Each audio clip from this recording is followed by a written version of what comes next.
Welcome back to Kurz Wind Conversations, the show where we go beyond products and platforms to talk with the people shaping the future of wind energy. I'm your host, Robert Moore, and whether you're on site or in the strategy room, we're here to connect to the field and to the boardroom.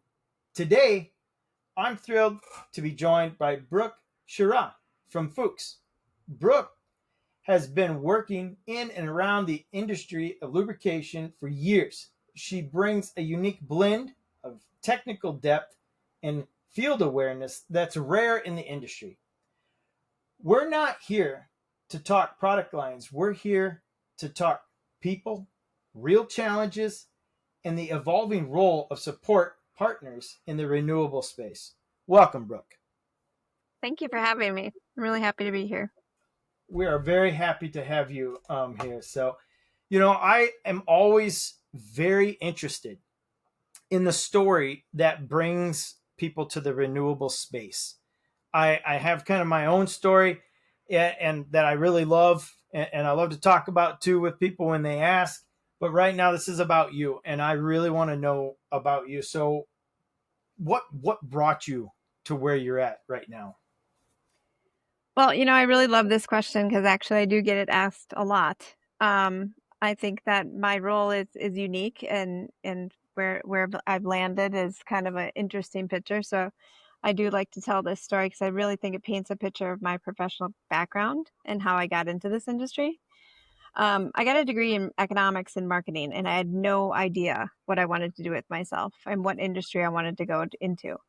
I ended up my first job in construction, and I was actually in commercial framing as a project engineer, which is pretty much the paperwork, getting all the stuff together so the projects kick off correctly and working as the liaison with the owners of the projects.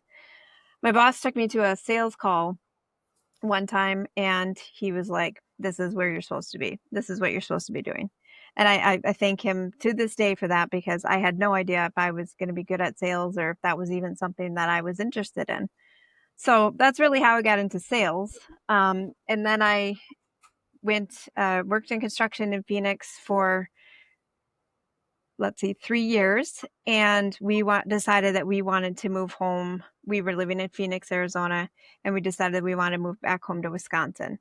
So I ended up working, and it was such a weird jump, but I ended up working selling tools into the aerospace industry. And the turbine engines that they use on airplanes are actually the same ones that they use as backup turbine peak power generators. So I ended up selling tools in the energy industry along with aerospace. So that's really how I got started in touching energy. After working with Hydrotite for those years in aerospace, I ended up going to Atlas Copco. And Atlas Copco was like, "Hey, we really want to get into the wind." So their concentration was energy, but they weren't not in the wind sector quite yet. So I was like, "Well, that sounds like fun." And wind really reminded me a lot of aerospace because it was new, a smaller industry in comparison to like coal and big gas, the bigger energy sectors that there were out there. And so I really gravitated towards the people in wind and towards the industry. So I sold tools and built the turbines. I was really heavy in the construction side of putting up turbines in the US. And it was right during the gigantic boom where we were putting up turbines faster than you can even imagine. And it was unbelievable from the beginning of my career in wind building, these turbines to the end at Atlas Copco, how far it came. We went from, very little knowledge of how to build wind turbines to getting very, very good at it. So that was an incredible transition. I really enjoyed my work there. And so I wanted to stay in wind.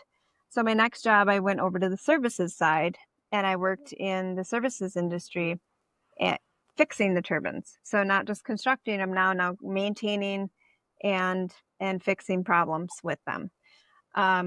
And I took all that background knowledge, and FUCHs was looking for somebody with a real heavy background in wind. So I've been in wind for over 10 years now. And I took all of that construction and servicing knowledge, and took those to now the lubricant industry of wind power. So my main job is just concentration on wind, and we are using the lubricants to service wind turbines. That's incredible. I love it. It seems like everybody that gets into wind, that, and I've heard this a couple different times, you don't ever really change professions. You more like change your business card. You don't People don't Yeah. like to get out of it, and I love that about wind. Yeah, I do too. I do too. And it's kind of a joke when we see each other at the trade shows. It's like, hey, you got a different logo on, but you're still in wind, and it Yeah, really is. It's really a thing. So it has an it, allure it, to it. That's for sure. it really is. People ask me about it, and I always like to tell them it's like, yeah, it's this large global entity, but it's a small tribal village that kind of runs it. So I really appreciate that story. Thank you. It's very Um, true. One of the things, when I got into wind, now everybody's heard of certain other lubrication and oil companies, right? But Fuchs, I kind of learned about Fuchs when I got into wind. So can you tell me a little bit about your company? Give us a little intro into how Fuchs got into the renewable space. Yeah, it's really interesting because all of my years in wind, before coming to Fuchs, I did not know the Fuchs name. And maybe, that's something bad to admit, but I just didn't touch that part of it. So, I just find it very interesting to explore this space because Fuchs is very, very heavily into wind. Fuchs is actually the largest independent lubricant manufacturer in the world. Um, and I get that question asked a lot, like, what does Fuchs do? And so, it's very important to understand that we're actually making oils. We're actually making these greases. We're researching, developing, creating, and Fuchs is heavily involved in the largest industries in the world. They're in our agricultural, sorry, I spit it out, food and beverage, construction, automotive, industrial, and more. And they really taken a great interest in wind as one of their global wind segments in the world. So it's a Fuchs worldwide group. Not only do I work in the US in the wind industry, but I work with my colleagues all around the world in wind. So it's a pretty cool space to be in. They've invested a great amount of time and resources into solutions for this industry. And I think it's really based on their desire to take it as part of their initiative for sustainability as a country. I mean, as a company as a whole. Sorry. No, that's okay. That's awesome. And I really want to maybe double tap or zero in on what your specific role is within the Fuchs, because you exhibit a lot of leadership. Since I've known you, and I remember we met Hamburg, right? Yeah. And that was an experience, and I loved meeting you there, and I got to know a lot about you. And then, of course, finding out you're from Wisconsin and I'm from Wisconsin, that was awesome. But I really want to know what your role is, that leadership that you're bringing to Fuchs. Yeah, it's funny because my title at Books is BDM, so Business Development Manager. But when I explain to everybody what I do, it's like, well, that's more than just BDM. And so really, as of right now, I am the Win team in the U.S. For as far as sales go, right? So I'm the only number one role of mine is customer facing role, interfacing with Kurz, distributors, end users, customers, OEMs, the whole deal.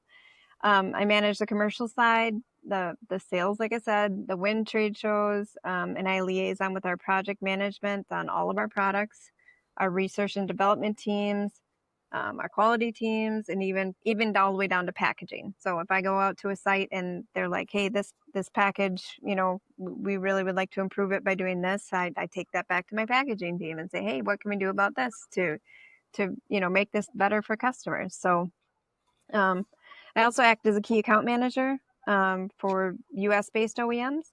And then I have a global group that I work with all of the rest of the OEMs in the world so that I know what's going on with the rest of them that are based, wherever they are. So Wow, that's definitely wearing multiple hats, it feels like to me. Yeah, I really like it though, because I think that it helps tie it all together, quickly. So if you have something, you can come to one, you know where to come, and we can find a solution for you. So it's a big, big company, but it's small company feel. Definitely.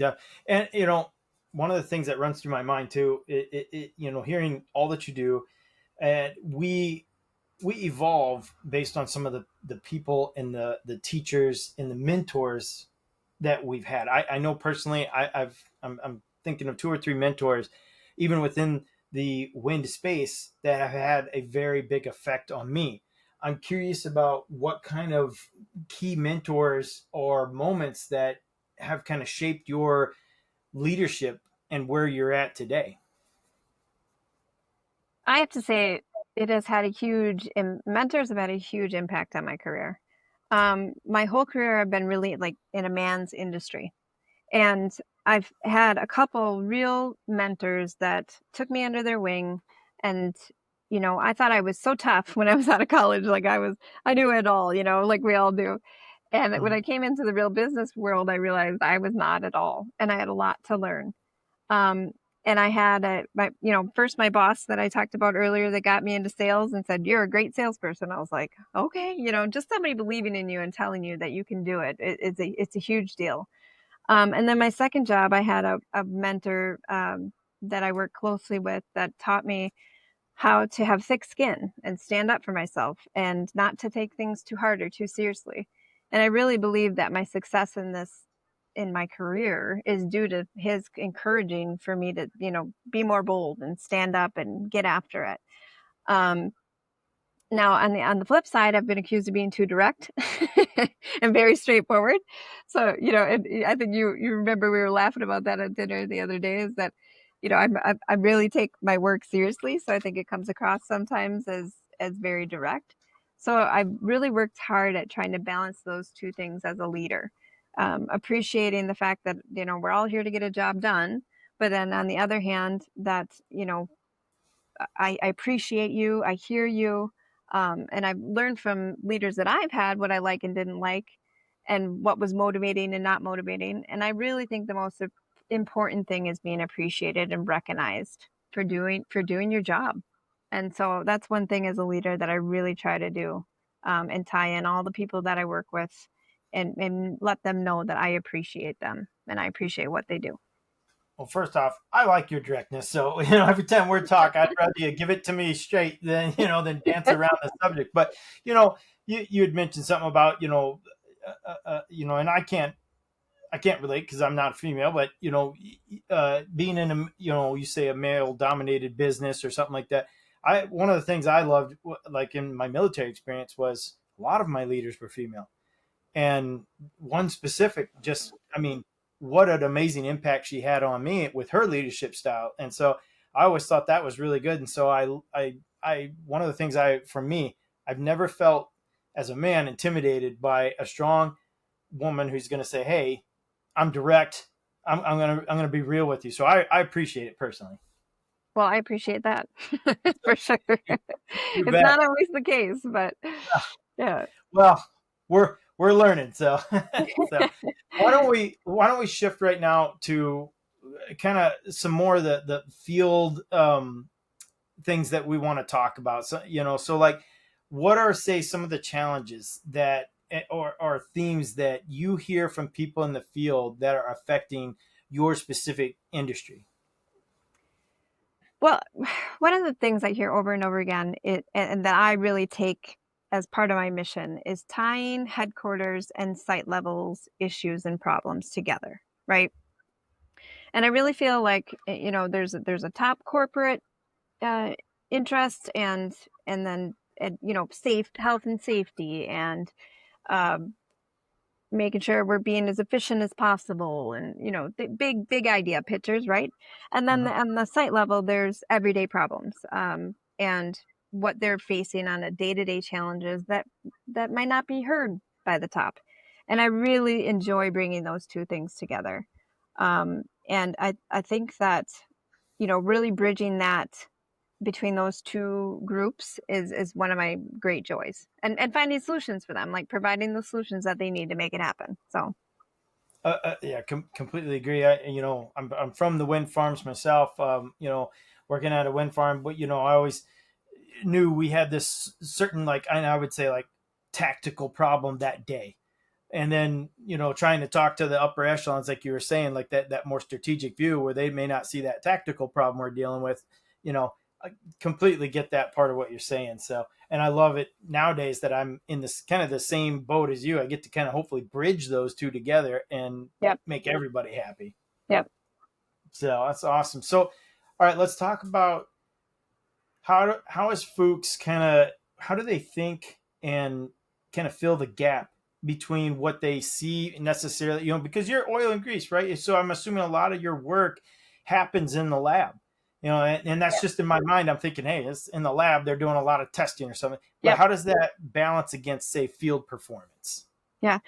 So it's very interesting to me. Because I've been in wind for 10 years, but new to lubrication. I've been here a year now, as of July 1st, in lubrication. And I really have been pushing of how to get R&D. So we have a full research and development. We have incredibly brilliant scientists, right? And I want them to be right in the forefront with what the customers are saying, what their issues are now, what could be better, what could they use, what are problems are they facing, and see if we can put that in there, integrate it into our new greases, right from the beginning. Not hey, we've figured out this might be kind of good for you guys out in the field, so we'll try this. No. Right from the beginning, what are the issues? What is it that you need to fix out there?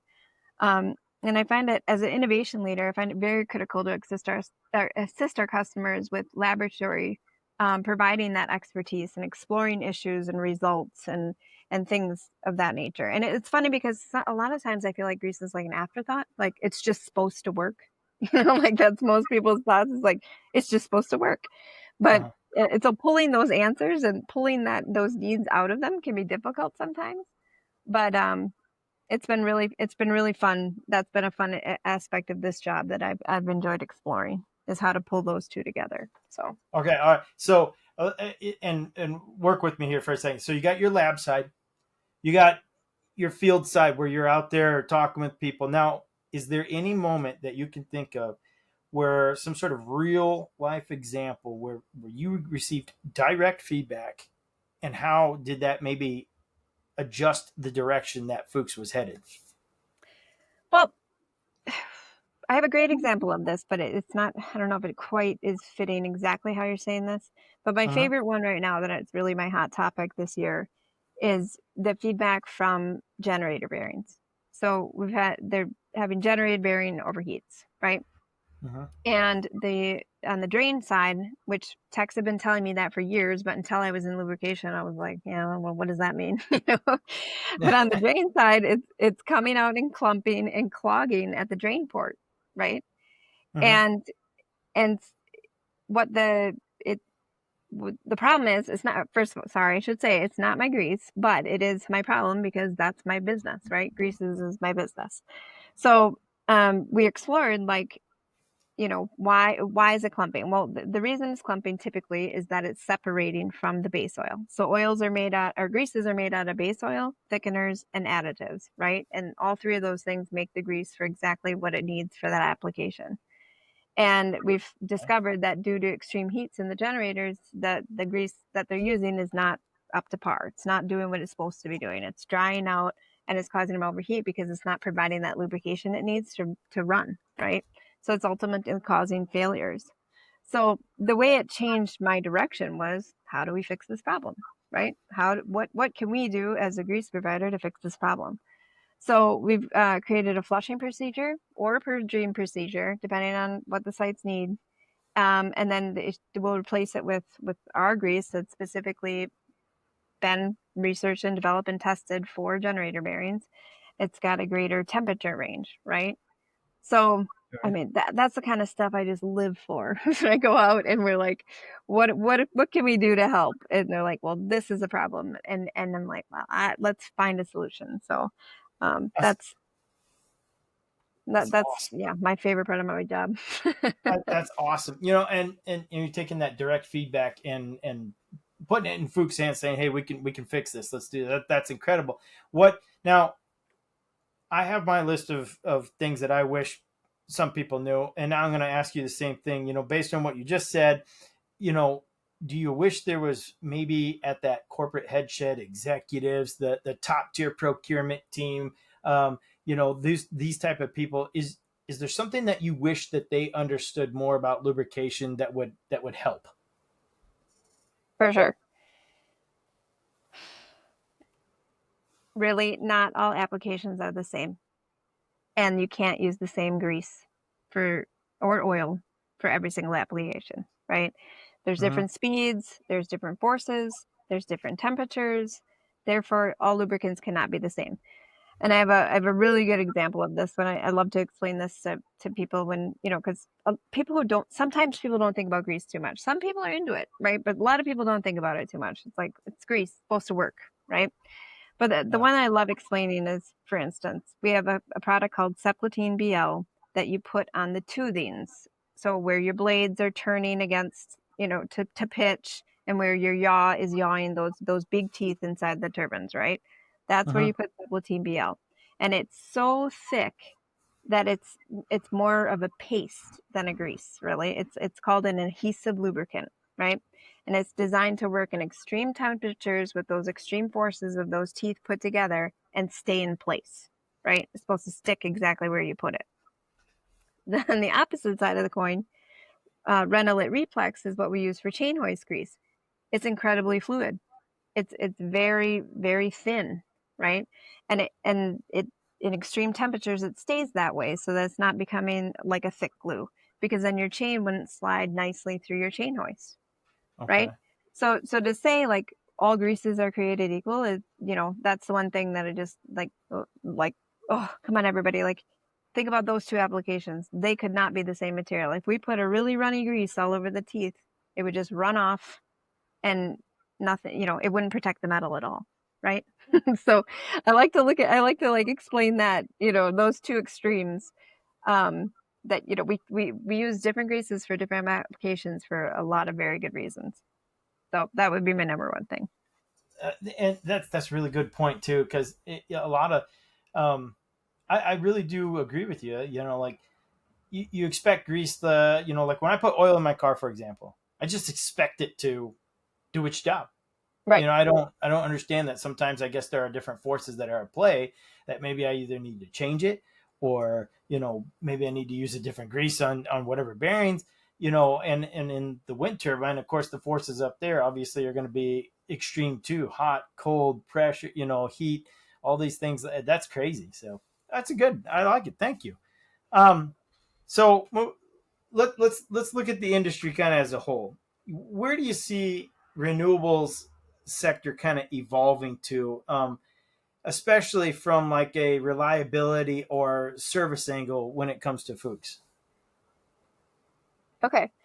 Yeah. I mean, so when I first entered this industry, it was like, let's get these turbines up as fast as we can, right? And now that we've really built a huge infrastructure of wind turbines, now the concentration really seems to be moving to how do we spread out maintenance intervals? How do we have them run more reliable between those intervals? How do we get them to get more bang for your buck, right? Keep them running and in good condition. And I really enjoyed witnessing over the last couple of years that the evolution of owner operators really taking the driver's seat in maintenance decisions regarding their turbines. So, at the beginning, the industry was just, oh, let's just rely on the OEMs to do all of warranty, maintenance, all that stuff, right? And now all these owner operators are really saying, okay, this is our fleet. These are our turbines. What is best for them? And I really like that angle. And it's been it's been really exciting for this industry because, I'm a little new to lubrications, like I said, but from my perspective, it seems that approvals and changes due to the fear of change, it just really extremely lacks legs, I should say, in from new technology, right? So we have new greases, we have new oils, we have all these new additives, chemistry is evolving daily on how to make these things improve. And folks, we're always moving towards innovation and new technology. But it just seems like the grease and oil choices, they're incredibly slow to change, right? So, like issues like WEC for the main bearing, there's solutions. We have solutions. We've researched it, we've developed it. But now we just have to get people on board to try them out. Do a trial, see if it works for you, and then make the change, right? And I think it's a lot of due to failure, fear of failure, fear of those things, which I totally get. I'm not saying that. But I really think that this whole new owners taking the initiative to take care of their fleets, I think that will push the industry to react quicker and therefore adapt quicker to new technologies that are available. And I really think that is a huge involvement from the service angle. It sounds to me like you're saying that maybe the industry leaders are starting to listen to maybe the field level voices a little bit more. Is that what I'm getting? Oh, for sure.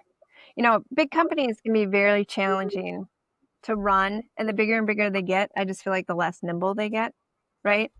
And I Mm-hmm. think I think that that's really refreshing is that I've noted that these owner operators, these quote unquote smaller owner operators, they are really relying on the site managers and the sites and operation managers of the leads, that they should follow their lead, right? So if they think it's a good idea, if they like it, if they, I've been told at headquarters, okay, try it out with the field, see if they like it, and I love that because they're the ones that really are there day to day, you know. So I've seen a lot of innovations and solutions where they rely on the field's approval. And I mean, we've got a new one right now that we run with cleaners to clean the gen and pitch slip rings.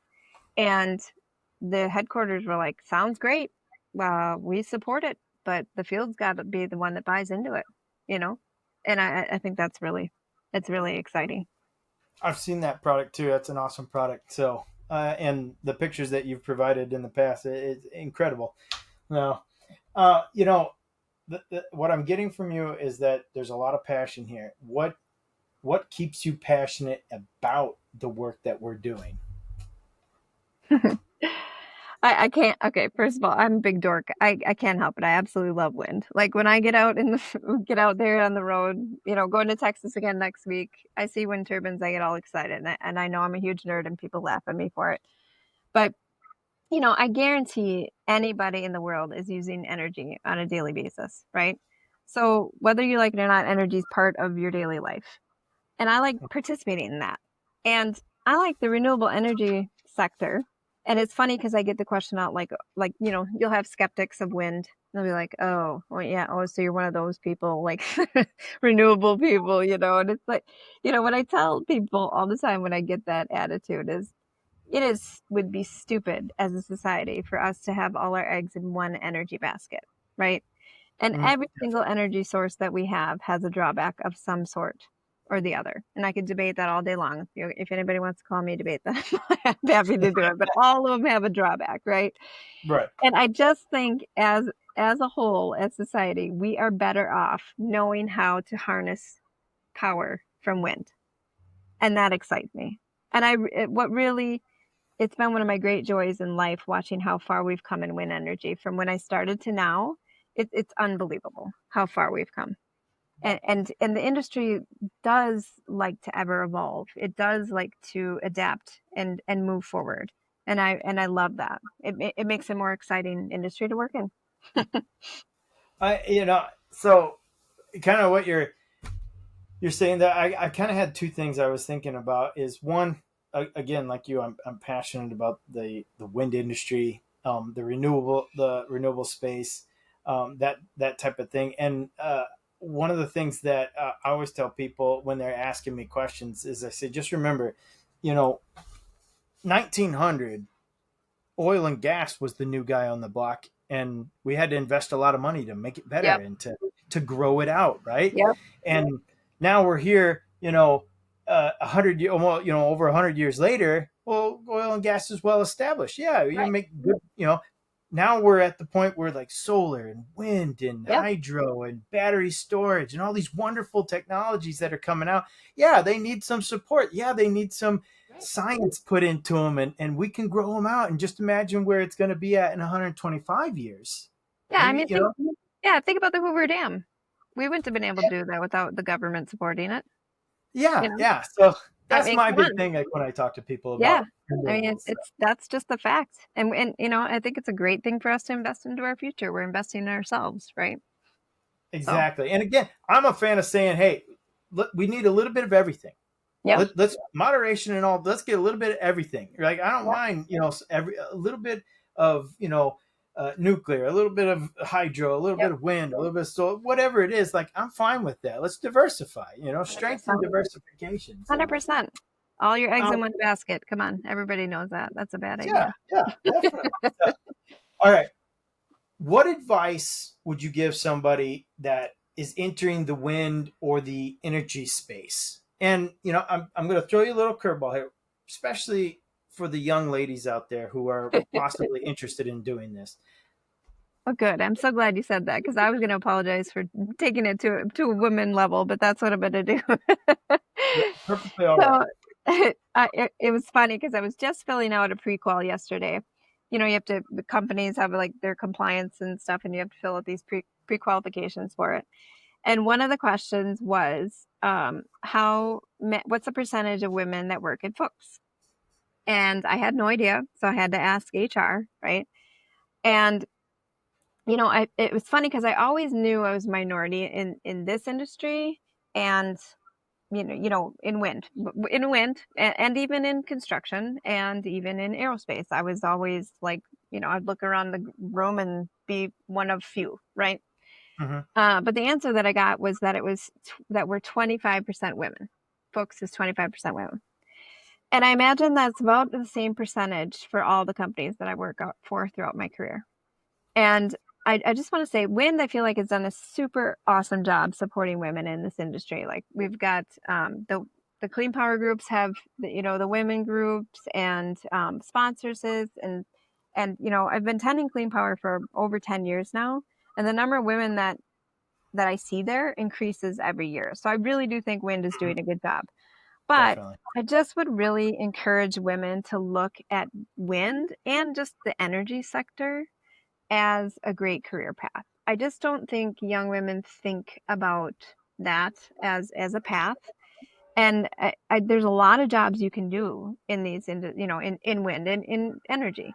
It doesn't have to be like me. It doesn't have to be sales.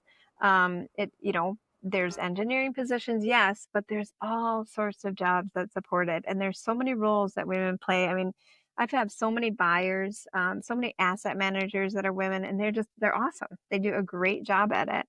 And I think that the perspective and the uh, added value that we add to this industry is just it's awesome.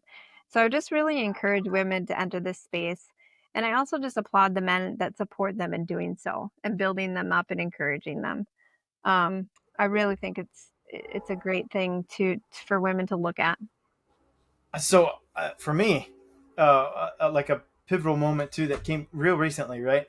We were at Clean Power, just this last Clean Power 2025, right? The Kid Wind program, Yeah. and they were coming through, and it's kind of fun to see all these young kids come through.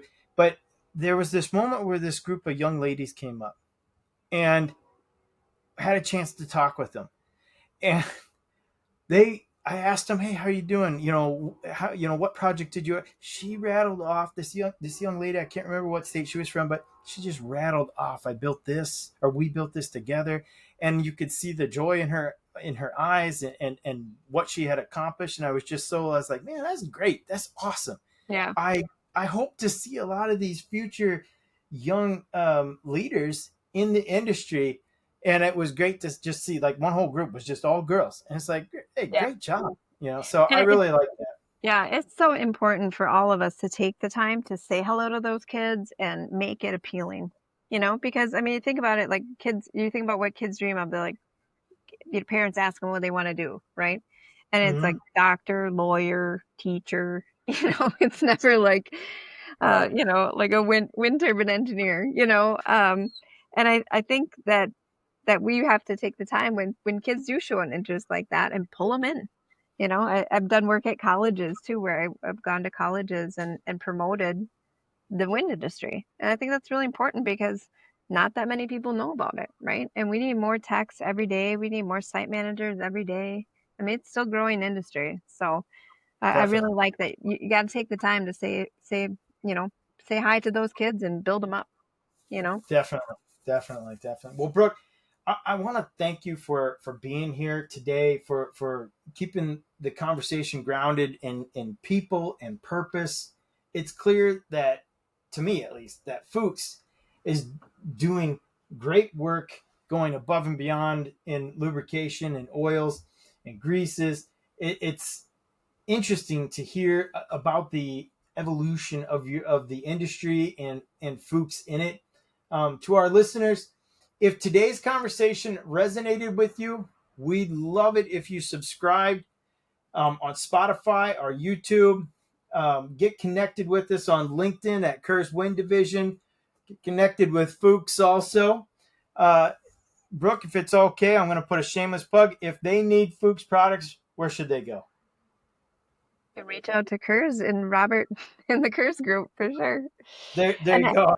And I wanted to thank you so much for this. And I just want to say too that it's been refreshing for me. I've worked with distributors for many years, and many large distributors have tried over the years to have a win concentration.